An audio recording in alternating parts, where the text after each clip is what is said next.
Today's headline says it all. Government of Canada to require 100% of car and passenger truck sales be zero emission by 2035. Now, this is not a radical departure. I mean, other jurisdictions like the UK, California, BC, Quebec have similar zero emission mandates by 2035, and Canada had one by 2040. So we bumped it up 5 years. It's not that big a deal, or is it? We're going to talk to Joanna Kyriazis from Clean Energy Canada about the announcement. So welcome to the interview, Joanna.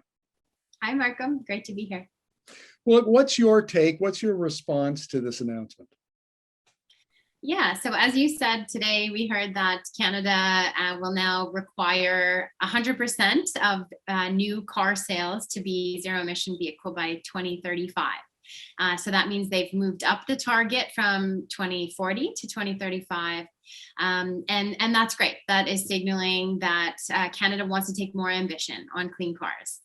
But the more important aspect of today's announcement was that the government intends to turn what were voluntary targets in the past to requirements in the future.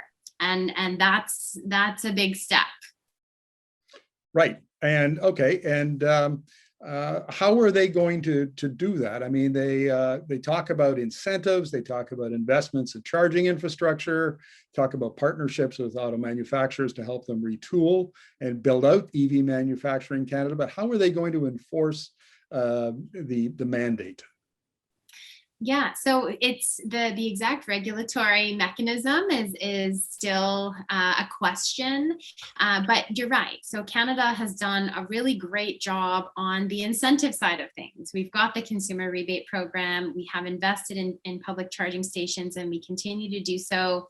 The government invests a lot in raising awareness around EVs, but where we have yet to take kind of big steps is on the regulatory side, to push more EVs into the market and require automakers to make this shift. And so, I think there's really three options that are on the table. We could see stronger tailpipe emission standards in Canada, which are often linked with the US standards.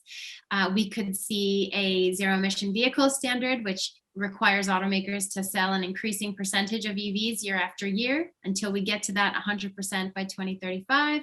Or we may see some sort of regulatory requirement that just says by 2035, no more gas cars can be sold. So we'll see which policy pathway the government chooses, but a zero emission vehicle standard is really going to be the best policy approach to make sure that we are hitting those targets. Now, one of the things that I've been doing lately is a lot of interviews with people connected to the electric, the EV industry. So battery experts and analysts, EV analysts. And it's pretty clear that the build out among global automakers is accelerating. We see GM put in another $7 billion by 2025. We've seen Ford and VW, and I mean, everybody. The race is on, I think it's fair to say, and everybody's trying to catch up to China. So it seems to me now that the global auto industry is in a better place to make sure that countries like Canada, where you have a ZEV mandate by, say, 2035, can actually make the cars and trucks, because I'm not sure that was the case like a year ago or certainly 2 years ago. What's your take on that? Absolutely. I think that the transformation that we've seen in the industry in the last even 9 months has been phenomenal. It's clear that these auto companies and battery making companies see the future as electric, and now's the time to get in the game and get out ahead of the others so that you're more competitive in the future of the industry. And I think that the fact that we have seen some investments in EV production in Canada has changed the landscape here. But the key really is that automakers are increasingly implementing a strategy of build where you sell. And so it's great that we're seeing these billions of dollars being pumped into the industry. But if we want to make sure that Canada is reaping the benefits of cleaner cars, then we need to make sure we have that policy pathway in place and grow demand for EVs and their batteries here to support a Canadian zero-emission vehicle industry. Yeah, I suppose that's true. I mean, you need to be able to build out that industry. I mean, at some point, the ability of the industry to manufacture electric vehicles becomes a constraint on policy. Policymakers can only go so fast, and there are serious pinch points in the supply chain, like critical minerals for batteries and battery plants in general. We don't have a lot of them in Canada, though we're building a few more. So my takeaway from what you're saying is that essentially the governments and industry need to get on it. There's no more time for delays, and we need to get a lot more aggressive than we have been in the past. Yeah, I think the International Energy Agency's net zero report that recently came out, I think that made pretty big waves when it said, in order to get to a net zero economy by 2050, we need to be phasing out the sale of new gas cars by 2035. You know, typical car life is 10 to 15 years. And so we need that 15-year period to make sure we're fully turning over our fleet.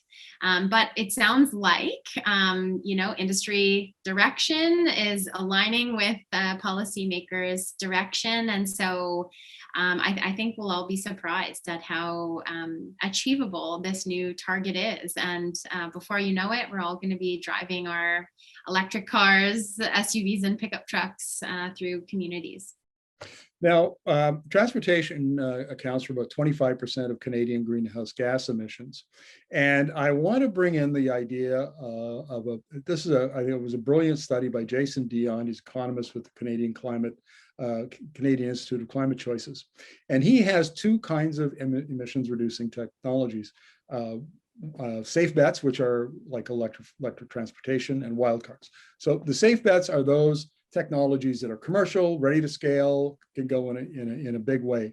And his argument is that governments should put lots of resources into safe bets, like go hard on the safe bets while you're still continuing investing in and developing in wildcard technologies that can decarbonize, like buildings and industry, because we're not there yet. But we can certainly decarbonize transportation. And it seems to me that this, you know, not just the Trudeau government, but governments all over the world are saying, okay, transportation is low-hanging fruit. We will go as hard as we can and as hard as, you know, the industry can to get to decarbonize this particular sector. And I would expect that over the next, but between now and 2025, we're going to see still a lot more policy and regulation around this, around electric vehicles. You're absolutely right. Markham, the beauty about the transportation sector is that we actually have the solutions already, right? We're not, it's not the same as the cement industry or other industries that are still kind of grasping at straws to figure out what the right approaches are to decarbonize. And so if we have this technology, if it's not only clean, but also quiet, it can save Canadians, you know, thousands of dollars per year on fuel and maintenance. We have a flourishing EV industry with huge job potential that can take advantage of the transition to this new technology. Then there's no reason why we shouldn't go all in and channel as many kind of resources, funding resources, as well as move forward with stringent policies to make sure that this switch to electric cars happens, and it happens fast. Well, Joanna, thank you very much for your insights. Always appreciate it. Thank you, Markham.